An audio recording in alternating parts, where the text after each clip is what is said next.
Hey guys, how's it going? Hope you're doing well. My name is Crown, and today I'm going to read you some very interesting stories that I hope that you're gonna love. And now, without further ado, let's go!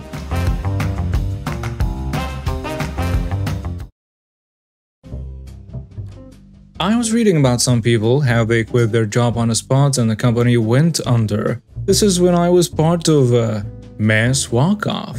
This happened in the late 90s when I worked for a concrete company. We were the ones pouring foundations, footing, floors, and so on. It was long hours, but the pay was good. Most of the guys on the crews were awesome people with a great work ethic. We also had some that were slower, but not too slow to impede the job. Well, boss man was micromanaging, interfering, loud. I don't think I ever heard him when he wasn't yelling, and didn't think anything about grabbing a worker to yell in his face. 1 week before the walkout, we were working on a foundation for a kiln at a sawmill. There weren't enough people in all the crews to do the job, so he hired some locals to work until the job was finished and paid the same as us. We didn't care. More hands, more work done, and them getting paid the same as us, we considered they were lucky. No hard feelings and seemed to get along with all the new guys. One of the new guys was not shown how to do a certain task and thought, who better to show me than boss man? So he walked over and asked to be shown. That is when all hell broke loose. Not sure if the boss man was already in a bad mood or if this caused it, but within a second of asking, the boss man had the guy by the throat against the wall and slapped him so hard he fell over the safety fence and had a 4-foot fall to the concrete floor. Boss man just walked off the job site and drove away. This was a time when cell phones weren't very common and none of us had one, but the two-way radio in the truck had an emergency channel. The foreman radioed for an ambulance and police. The foreman went in the ambulance with a worker and filled out his police report at the hospital. Lucky for the worker, he ended up with just bruising and nothing broken. Since the foreman was the second in charge, he had all of our home numbers and gave each of us a personal call to let us know the hospital report and to ask us to get together for a group chat. All of us showed up except one, the guy who got hurt. We passed it off.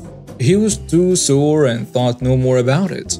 Not only because it was a pup and the first round was free, but to find out what everyone's thoughts were. Other than the new guys, we were all happy enough to just walk away like the boss man did and let him suffer the consequences of breach of contract with a sawmill. They just wanted the money. This is when our except one limped in. He told us he just came from home after talking to the officer in charge of the case and said the boss man just got arrested for assault causing bodily harm. Or something of that sort. I can't remember right off. That settled it with the locals. They were all charging him with breach of contract since he hired them to complete his job, and now they can't.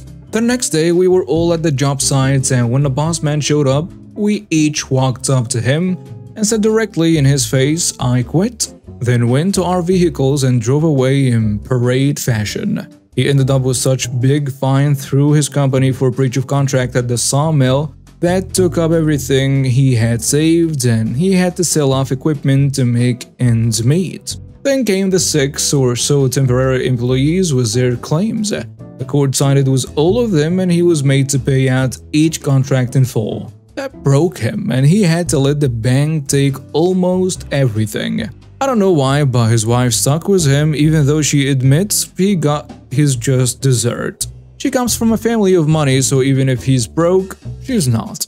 Even more fallout. Remember that guy he threw over the fence?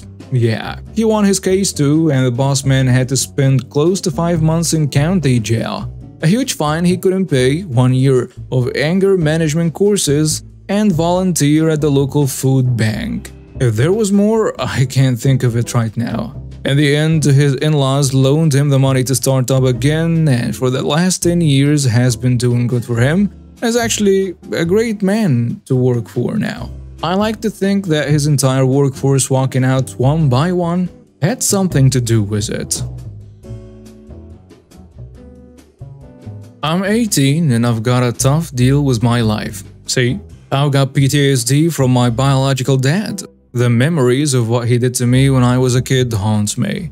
I don't have these flashes too often, but when they hit, they are like a nightmare. I scream, I thrash, and sometimes I just go quiet, staring into the abyss. But no matter what, I end up acting like a terrified 7-year-old. So this story happened a little while before school started. It was just an ordinary day, and I was at the store with my mom, stepdad, and my younger brother. My mom is shorter than me, standing at 5'3", while my stepdad is way taller at 6'7.5". My brother, well, he's 1 inch taller than me at 5'5", and, well, I'm 5'4". Remember these heights as they become pretty important later on.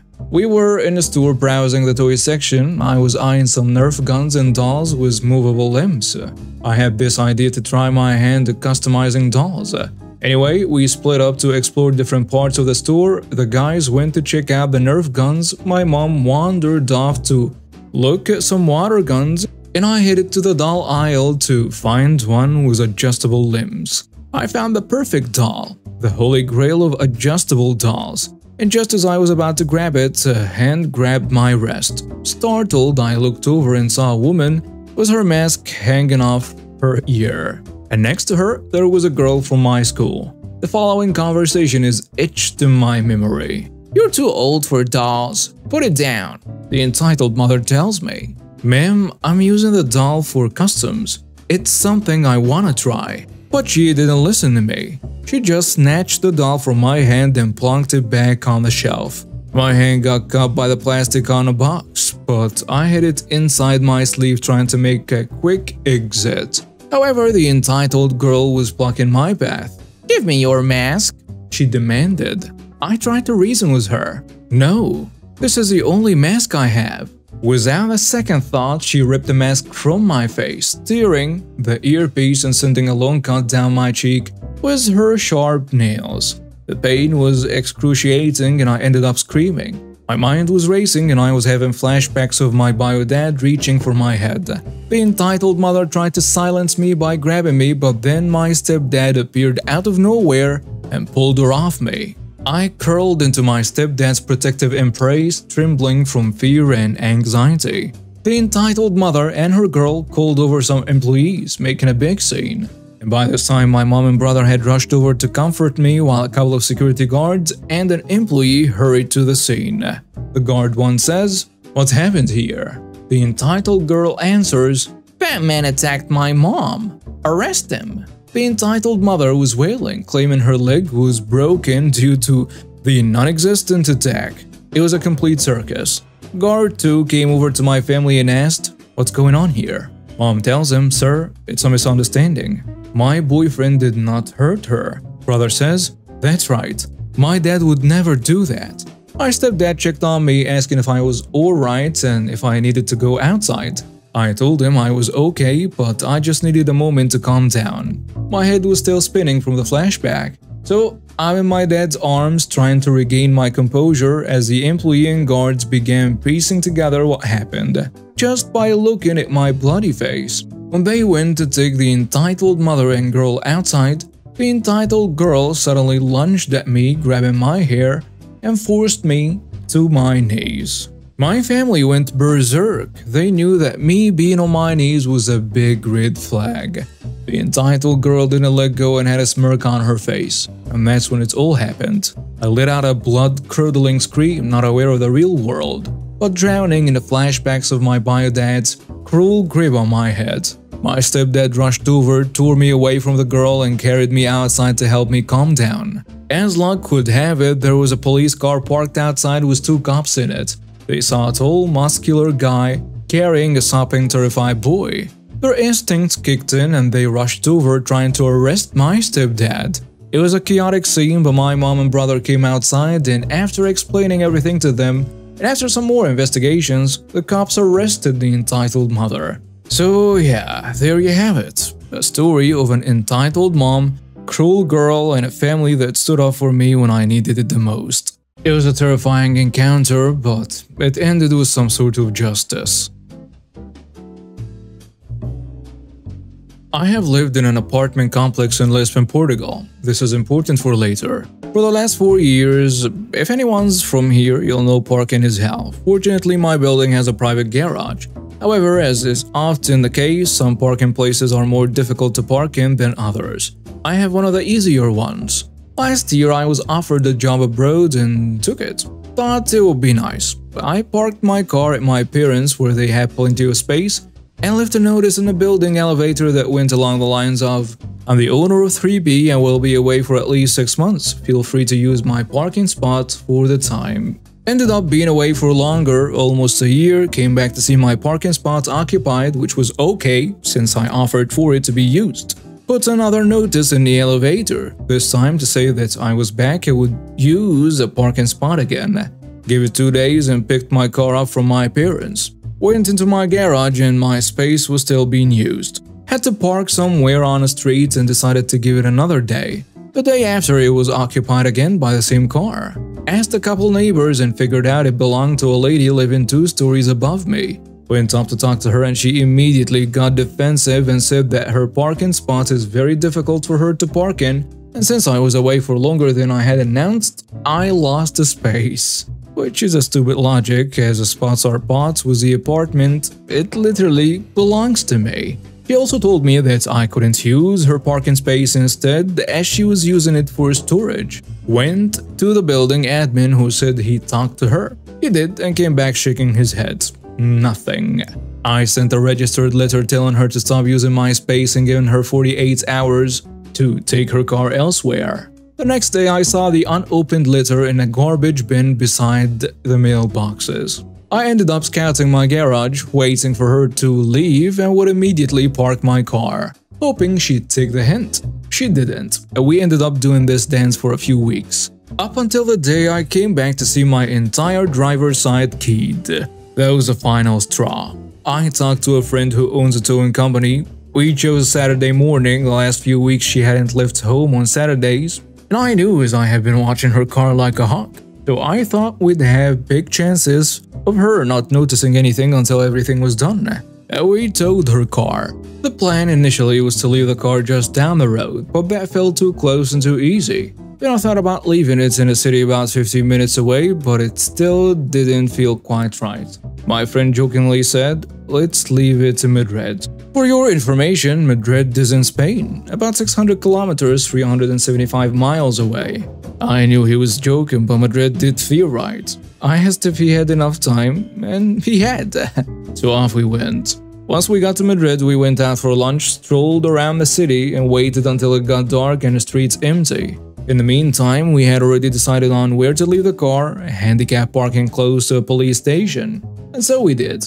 As a bonus, my friend also took both license plates off the car. Then we drove back home. It has been 2 weeks, and I haven't seen her car since. One of these days, I might leave a letter in her mailbox telling her to contact Madrid police. But in the meantime, I'll enjoy being able to use my parking whenever I want to. Hey everyone, I, 38 female, want to share a recent situation I'm facing with my husband, 38 male. I need some input to see if I'm the jerk in this scenario. So here is the deal, my husband's job requires him to travel quite a bit, which means I'm often left alone with our 3 kids, ages 6, 3, and 1. It's tough, but I manage as best as I can. Sometimes he's away for a whole week, and occasionally even 2 weeks. Now, next week, my husband has an old friend visiting who lives on the other side of the country. This friend will be just 5 hours away from us. My husband decided to take 3 days off work to drive down and spend time with him. The catch is that the day after he returns from this visit, he's scheduled to leave for a week-long work trip. Here is where the issue arises. When he decided to visit his friend, he suggested that the kids and I go along with him. And I'm not too keen on the idea for several reasons. Taking kids out of school. Our oldest child is in school, and I believe education is important. Pulling her out for 3 days just to join my husband on a trip doesn't seem right to me. Missing school can have an impact on her learning and her routine. Lack of kid-friendly activities. The town my husband's friend is visiting is known for its beach, which is lovely in the summer but not very suitable for kids in November. Being stuck in a place with limited kid-friendly activities while my husband and his friend enjoy golf doesn't seem fair to me. I want to provide a safe and enjoyable experience for our kids. Age difference with his friend's girlfriend. I can't help but wonder if my husband and his friend's girlfriend, who is much younger, will have different preferences for activities. It's not fair to expect them to adjust their plans to accommodate our kids. Plus, I don't want to impose on their vacation. Impromptu family trip. It feels like my husband made a sudden decision for a family trip without proper planning or discussing the logistics. I appreciate the intention, but I want to ensure that our trips are well thought out and enjoyable for everyone. I told my husband that we won't be joining him on this trip, and he's really upset with me. I tried to explain my concerns to him, but he just kept saying it will be fun. I have a suspicion that he feels guilty about taking a fun trip right before a work trip and wants to turn things around, making it seem like he planned a family getaway, and I'm the one refusing, forcing him to go alone. My friends think I'm being too cynical, and that maybe my husband just wants his friend to meet our kids. He hasn't mentioned that, but even if that were the reason, I'm not sure it justifies packing up the kids for a 5-hour car ride and hanging out in a hotel room.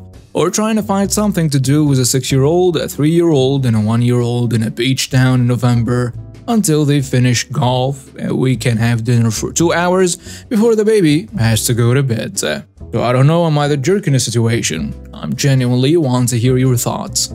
And now some comments on the post. Someone saying, "You're not the jerk. I think you're correct in suspecting that your husband feels guilty and is trying to package this as a family vacation to assuage his guilt. Ask your husband to tell you exactly what fun he plans to have with you and the kids, and to specify what hours. Now that will work with the kids' needs to eat, sleep at times that are reasonable for them. I would force him to acknowledge that either he would have to give up on some of the fun he wants to have with his friend, or he would actually be dumping childcare on you in an unkid-friendly setting, for no real benefit to you or the kids. If he balks at that, then tell him that he's welcome to take the 3 kids with him to visit his friend. That way the kids don't have to miss out on all the fun he says he wants to have with them, but you will not be coming. Tell him that his only other choice is to be very appreciative that his wife understands how rare it is for him to see his friend and is willing to stay home with the kids so that he can see his friend. And that if he wants to make it up to you, he should plan to give you a really nice something, like a spa day, a weekend away for yourself, and so on." Another commenter adds, "Not the jerk, but if he's so desperate for his friends to meet his kids, take them but drop them off there and go back home and leave him to it."